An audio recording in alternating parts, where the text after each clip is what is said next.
Hey, what's up, you guys? WWE fan 0599 here again, and today we're going to review Zoolander 2. That was terrible. But Zoolander 2 stars Ben Stiller, Owen Wilson, Penelope Cruz, and Will Ferrell. And what this film is about, it's about, Derek Zoolander. He has his own child, and let's just say Derek Zoolander really isn't the best father, so they take his son away from him, and what he decides to do is to get back into the fashion world with Hansel to try to prove that he is a good parent, and try to get his son back. So what did I think of Zoolander 2? Now, I love the original Zoolander. The original Zoolander is one of my favorite comedies of all time. I can quote that movie to the day I die. I love that movie so much. So you can imagine my absolute disappointment with this awful sequel. This terrible, awful sequel. This movie is horrendous. I couldn't stand Zoolander 2. This is an awful comedy sequel. Just terrible. So yeah.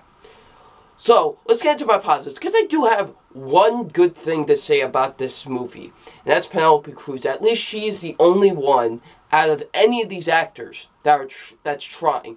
At least, she is good in the film. She, at least, like I said, she's the only one that I at least think that is giving a performance, is trying to not act all goofy and silly like these other characters, which we'll get into afterwards, but Penelope Cruz seems like she's the only one that's caring in this entire film. So yeah, she's the only good thing about this movie.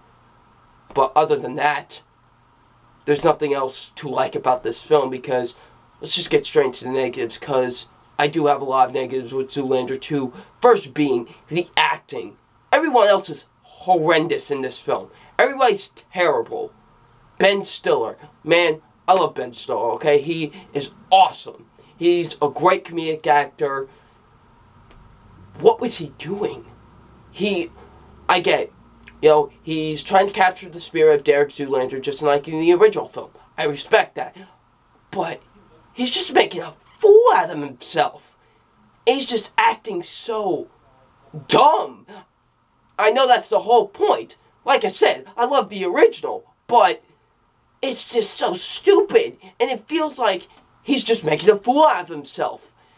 And it was just way too late for him to do this. And it just seems like he's making a complete fool out of himself. So is Owen Wilson. Another guy I really like. But man, he's making a fool out of himself. He really is. And so is Will Ferrell. My boy, my favorite comedic actor.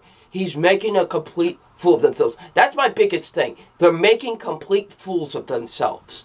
They're acting silly, they're acting dumb, they just feel like they're not even trying, all these actors. Kristen Wiig is really the most awful one of the entire cast.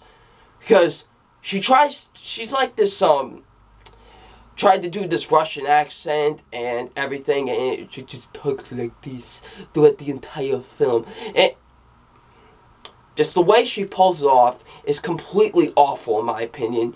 She's the worst one, in my opinion, of all the actors. She's terrible. The comedy. I did not laugh once in this movie. I did not laugh a single bit. The original, sorry if I keep on mentioning the original, but in the original, it was the kind of humor that was stupid, but it was funny stupid, like the original Dumb and Dumber, where it was just funny stupid. Here, it's just stupid. And very cringeworthy. Like, this is almost as bad as 50 Shades of Black's humor. I'm not kidding. It's that bad. And you're just like, what? At some of the jokes, some of the stuff they say in this film, it's just really terrible, the jokes in this film. The comedy is awful in this movie.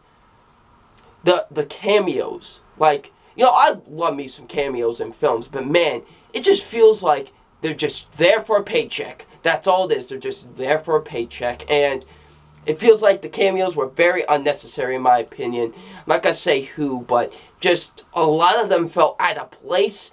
Just like, okay, we just need a cameo for the sake of a cameo. So yeah, I felt the cameos were just very out of place and very weird at some points, and just very unnecessary at some moments. So yeah, just the logic with the film.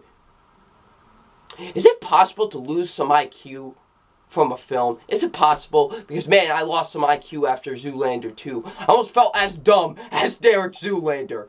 Because man, the logic makes no complete sense in this film. And that leads into my next negative, the jumbled story.